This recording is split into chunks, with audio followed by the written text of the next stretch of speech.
Hi, Acorn friends. This week is Nature Week because Earth Day is this week. So there are a lot of activities on our website that focus on nature, and I wanted to take some time with two of my little friends to read to you one of our favorite books. This is called Just a Dream by Chris Van Allsburg. Chris Van Allsburg is one of the artists that the kindergarten class studies, and he's written a bunch of books that you might know, like Jumanji and The Garden of Abdul Ghazazi. And this book is all about the importance of keeping our earth clean and healthy. Just a Dream. As usual, Walter stopped at the bakery on his way home from school. He bought one large jelly-filled donut. He took the pastry from its bag, eating quickly as he walked along. He licked the red jelly from his fingers. Then he crumpled up the empty bag and threw it at a fire hydrant. At home, Walter saw Rose, the little girl next door, watering a tree that had just been planted. "It's my birthday present," she said proudly. Walter couldn't understand why anyone would want a tree for a present. His own birthday was just a few days away, and I'm not getting some dumb plant, he told Rose. After dinner, Walter took out the trash.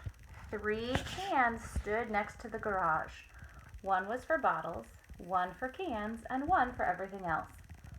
As usual, Walter dumped everything into one can. He was too busy to sort through garbage, especially when there was something good on television. The show that Walter was so eager to watch was about a boy who lived in the future. The boy flew around in a tiny airplane that he parked on the roof of his house. He had a robot and a small machine that could make any kind of food with the push of a button. Walter went to bed wishing that he lived in the future. He couldn't wait to have his own tiny plane, a robot to take out the trash, and a machine that could make jelly donuts by the thousands. When he fell asleep, his wish came true. That night, Walter's bed traveled to the future. Oh no!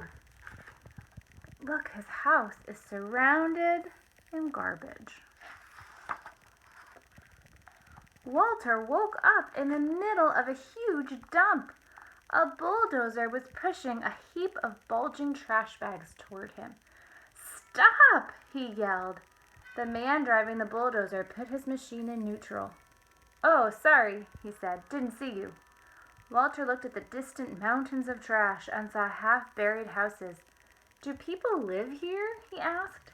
"Not anymore," answered the man. A few feet from the bed was a rusty old street sign that read Floral Avenue. "Oh no!" gasped Walter. He lived on Floral Avenue. The driver revved up his bulldozer. "Well," he shouted, "back to work." Walter pulled the covers over his head. This can't be the future, he thought. I'm sure it's just a dream. He went back to sleep. But not for long. Look, he's in a tree. I would like it if my bed was in a tree. Walter peered over the edge of his bed, which was caught in the branches of a tall tree. Down below, he could see 2 men carrying a large saw. "Hello!" Walter yelled out. "Hello to you!" they shouted back. "You aren't going to cut down this tree, are you?" Walter asked. But the woodcutters didn't answer. They took off their jackets, rolled up their sleeves, and got to work. Back and forth they pushed the saw, slicing through the trunk of Walter's tree. "You must need this tree for something important," Walter called down. "Oh, yes," they said. "Very important." Then Walter noticed lettering on the woodcutter's jackets. He could just make out the words, "Quality Toothpick Company." Walter sighed and slid back under the blankets. Until... Oh no! Look where his bed is now. That doesn't look good. What is that? That's a factory. Walter couldn't stop coughing. His bed was balanced on the rim of a giant smokestack. The air was filled with smoke that burned his throat and made his eyes itch. All around him, dozens of smokestacks belched thick clouds of hot, foul smoke. A workman climbed one of the stacks. "What is this place?" Walter called out. "This is the Maximum Strength Medicine Factory," the man answered. "Gosh," said Walter, looking at all the smoke. "What kind of medicine do they make here?" "Wonderful medicine," the workman replied, "for burning throats and itching eyes." Walter started coughing again. "I can get you some," the man offered. "No, thanks," said Walter. He buried his head in his pillow, and when his coughing stopped, fell asleep. But then, oh, he's in the mountains. And this is a hotel. It says Hotel Everest. Mount Everest is the tallest mountain. Snowflakes fell on Walter. He was high in the mountains. A group of people wearing snowshoes and long fur coats hiked past his bed. "Where are you going?" Walter asked. "To the hotel," one of them replied. Walter turned around and saw an enormous building. A sign on it read Hotel Everest. "Is that hotel?" asked Walter, "on the top of Mount Everest?" "Yes," said one of the hikers. "Isn't it beautiful?" "Well," Walter began, but the group didn't wait for his answer. They waved goodbye and marched away.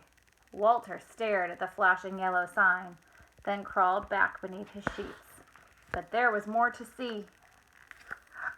Look, now he's in the water. Walter's hand was wet and cold. When he opened his eyes, he found himself floating on the open sea, drifting toward a fishing boat. The men on the boat were laughing and dancing. "Ship ahoy!" Walter shouted. The fishermen waved to him. "What's the celebration for?" he asked. "We just caught a fish," one of them yelled back. "Our second one this week." They held up their small fish for Walter to see. "Aren't you supposed to throw the little ones back?" Walter asked. But the fishermen didn't hear him. They were busy singing and dancing. Walter turned away. Soon the rocking of the bed put him to sleep, but only for a moment. Oh, goodness. Stuck in traffic. A loud shrieking horn nearly lifted Walter off his mattress. He jumped up. There were cars and trucks all around him, horns honking loudly, creeping along inch by inch. Every driver had a car phone in one hand and a big cup of coffee in the other. When the traffic stopped completely, the honking grew even louder. Walter could not get back to sleep. Hours passed, and he wondered if he'd been stuck on this highway forever. He pulled his pillow tightly around his head. "This can't be the future," he thought. "Where are the tiny airplanes, the robots?" The honking continued into the night until finally, one by one, the cars became quiet as their drivers, and Walter went to sleep. But his bed traveled on. It looks like the Grand Canyon. Walter looked up. A horse stood right over his bed, staring directly at him. In the saddle was a woman wearing cowboy clothes. "My horse likes you," she said. "Good," replied Walter, who wondered where he ended up this time. All he could see was a dull yellow haze. "Son," the woman told him, spreading her arms in front of her, "this is the mighty Grand Canyon." Walter gazed into the foggy distance. "Of course," she went on, "with all this smog, nobody's gotten a good look at it for years." The woman offered to sell Walter some postcards that showed the canyon in the old days. "They're real pretty," she said. But he couldn't look. "It's just a dream," he told himself. "I know I'll wake up soon, back in my room." But he didn't. Now he's up in the sky. Walter looked out from under his sheets. His bed was flying through the night sky. A flock of ducks passed overhead. One of them landed on the bed, and to Walter's surprise, he began to speak. "I hope you don't mind," the bird said, "if I take a short rest here." The ducks had been flying for days, looking for the pond where they had always stopped to eat. "I'm sure it's down there somewhere," Walter said, though he suspected something awful might have happened. After a while, the duck waddled to the edge of the bed, took a deep breath, and flew off. "Good luck," Walter called to him. Then he pulled the blanket over his head. "It's just a dream," he whispered, and wondered if it would ever end. Then, finally, Walter's bed returned to the present. He was safe in his room again, but he felt terrible. The future he'd seen was not what he had expected. Robots and little airplanes didn't seem very important now. He looked out his window at the trees and the lawns in the early morning light, then jumped out of bed. He ran outside and down the block, still in his pajamas. He found the empty jelly donut bag he'd thrown at the fire hydrant the day before. Then Walter went back home and before the sun came up, sorted all the trash by the garage. A few days later, on Walter's birthday, all his friends came over for cake and ice cream. They loved his new toys, the laser gun set, electric yo-yo, and inflatable dinosaurs. My best present, Walter told them, is outside. Then he showed them the gift that he picked out that morning, a tree. After the party, Walter and his dad planted the birthday present. When he went to bed, Walter looked out his window. He could see his tree and the tree Rose had planted on her birthday. He liked the way they looked side by side. Then he went to sleep, but not for long, because that night Walter's bed took him away again. Look, there are their trees, all big and grown up. When Walter woke up, his bed was standing in the shade of 2 tall trees. The sky was blue. Laundry hanging from a clothesline flapped in the breeze. A man pushed an old motorless lawnmower. This isn't the future, Walter thought. It's the past. Good morning, the man said. You've found a nice place to sleep. Yes, I have, Walter agreed. There was something very peaceful about the huge trees next to his bed. The man looked up at the rustling leaves. My great-grandmother planted one of these trees, he said, when she was a little girl. Walter looked up at the leaves too and realized where his bed has taken him. This was the future after all, a different kind of future. There were still no robots or tiny airplanes. There weren't even any clothes dryers or gas-powered lawnmowers. Walter lay back and smiled. I like it here, he told the man, then drifted off to sleep in the shade of the 2 giant trees, the trees he and Rose had planted so many years ago.